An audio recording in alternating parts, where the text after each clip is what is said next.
Belum ada di antara kita saat ini memiliki kekayaan seperti Qarun yang telah ditenggelamkan hidup-hidup oleh Allah.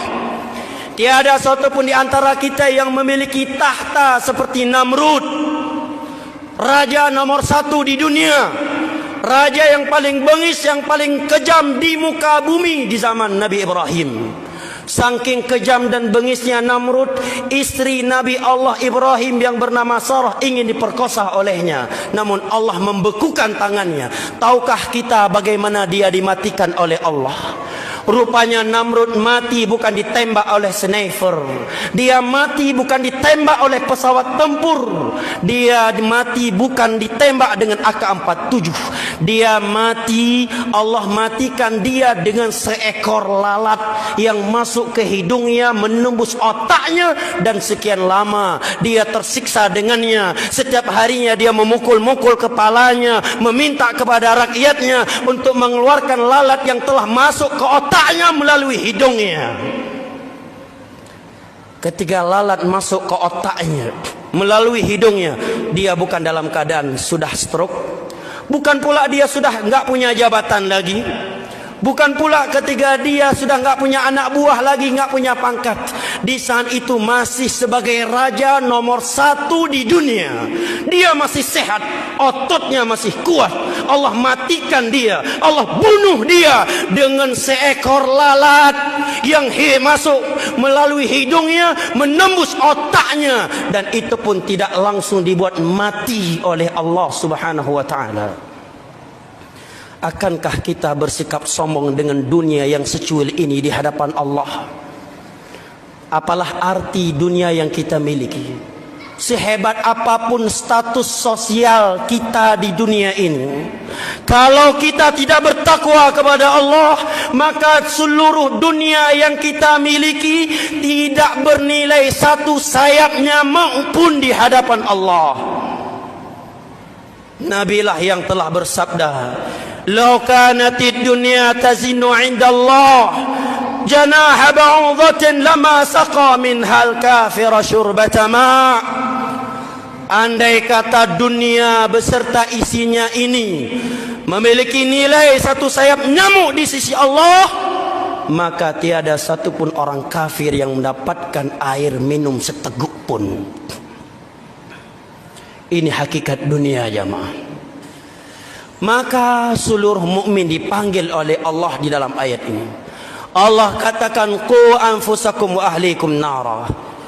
Jika kalian cinta kepada diri kalian, cinta kepada keluarga kalian, qu anfusakum wa ahlikum nara. Selamatkan diri kalian, keluarga kalian dari neraka Allah Subhanahu wa taala. Karena neraka itu bukan sebuah cerita dongeng belaka. Dia sesuatu yang fakta, sesuatu yang nyata, dan sesuatu yang mengerikan. Di dalam sebuah hadis yang diriwayatkan oleh Al-Imam Bukhari dari sahabat Nu'man bin Bashir radhiyallahu anhu, Nabi sallallahu alaihi wasallam bersabda, "Inna ahwana ahli an-nari 'adzaban yaumal qiyamah la rajulun yudha'u tahta rijlihi jamratan fayaghli minhuma dibaghu fayadhunnu annahu ashadduhum 'adzaba wa huwa ahwanuhum 'adzaba." Penghuni neraka yang paling ringan siksaannya di saat itu adalah seorang hamba yang diletakkan 2 bara api di bawah kakinya, lantas meleleh dan mendidih otaknya. Itu baru 2 bara api diletakkan di bawah kakinya.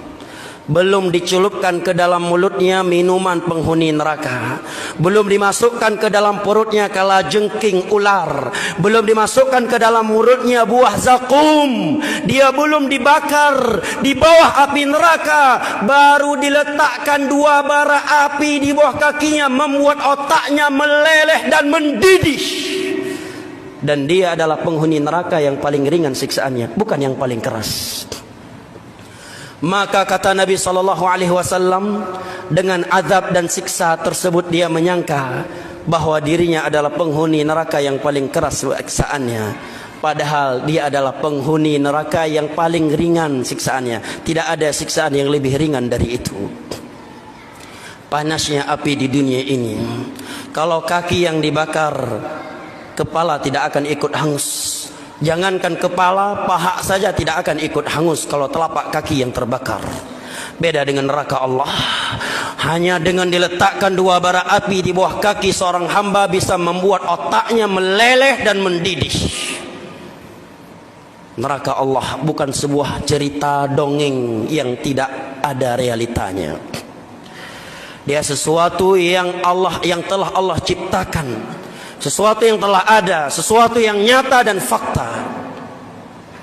Di dalam sebuah hadis yang diriwayatkan oleh Al-Imam Muslim dari Anas bin Malik radhiyallahu anhu, Nabi sallallahu alaihi wasallam menerangkan, menggambarkan kepada kita keindahan syurga dan kengerian neraka secara umum. Mari kita mentadabburinya. Sungguh keras, sungguh sudah beku hati kita apabila hadis Nabi yang berikut ini tidak menggetarkan jiwa kita. Apabila hadis Nabi berikut ini tidak menghentikan kita dari bermaksiat kepada Allah, tidak menghentikan kita mencari uang-uang haram, menerima suap menyuap, memeras sana memeras sini, mengambil uang panas dari sana dan dari sini, dan belum taat kepada Allah, maka sungguh sudah beku dan keras hati kita kalau hadis beliau berikut ini tidak menghentikan kita dari berbagai pelanggaran agama yang selama ini kita lakukan. Nabi bersabda, in wa yu'ta yaumal qiyamati bi an'ami ahli dunya min ahli an-nari fayusbaghu fiha sibghatan fayuqalu lahu hal ra'aita khairan qat wa hal marrat bika ni'matun qat faqala wallahi ya rab ma ra'aitu khairan qat wa ma marrat bi ni'matun qat. Pada hari kiamat nanti didatangkan orang yang paling bahagia hidupnya ketika di dunia. Coba jamaah bayangkan, dari seluruh penduduk dunia dia paling kaya, paling sehat, paling bahagia, paling segala-galanya dalam urusan dunia. Tapi sayangnya di hari kiamat dia dari penghuni neraka Allah, karena ketika di dunia dia tidak taat kepada Allah dan Rasulnya. Ketika di dunia dia tidak bertakwa kepada Allah. Dunia yang dia miliki tersebut justru menjadi sebab dia meninggalkan salat 5 waktu, menjadi sebab dia meninggalkan puasa, meninggalkan haji, meninggalkan zakat, atau dia mencarinya dengan cara-cara yang Allah haramkan. Dia pun dicelupkan ke dalam syurga. Setelah dicelup, Allah angkat, Allah katakan kepadanya, wahai hambaku, ingat, dia adalah orang yang paling bahagia ketika di dunia.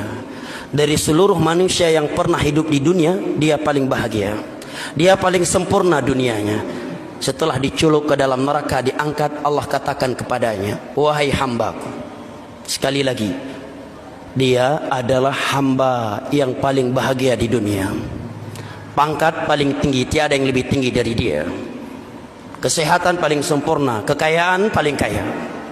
Allah katakan kepadanya setelah dia dicelup ke dalam neraka, baru dicelup, kemudian diangkat, Allah katakan kepadanya, wahai hambaku, apakah selama di dunia engkau pernah hidup nikmat? Pernahkah engkau hidup bahagia? Apa jawaban orang ini, jamaah yang dimuliakan Allah? Dan dia adalah penduduk dunia yang paling bahagia ketika di dunia. Pangkatnya paling tinggi, jabatannya paling mantap, hartanya paling banyak, hidupnya paling sehat, paling ditakuti, paling tinggi kekuasaannya. Dengan sekali celupan dalam neraka diangkat, kemudian Allah tanyakan kepadanya, pernahkah engkau hidup bahagia? Pernahkah engkau hidup nikmat? Dia menjawab, wallahi ya Rabb, ma ra'aitu khairan qat wa ma marrat bi ni'matun qat. Ya Allah, aku bersumpah dengan namamu, aku belum pernah hidup bahagia, aku belum pernah hidup nikmat. Kata para ulama, bukan karena dia mampu berdusta di hadapan Allah, tetapi karena dahsyatnya neraka Allah dengan sekali celupan membuat dia lupa seluruh nikmat dan kebahagiaan yang pernah ia rasakan ketika dia hidup di dunia. Ini gambaran dahsyatnya neraka Allah secara umum, jamaah. Apakah peringatan dan gambaran dari Nabi ini tentang neraka belum dapat menggetarkan hati kita juga? Maka jika ayat dan hadis Nabi tidak membuat hati kita bergetar dan berhenti dari bermaksiat kepada Allah, maka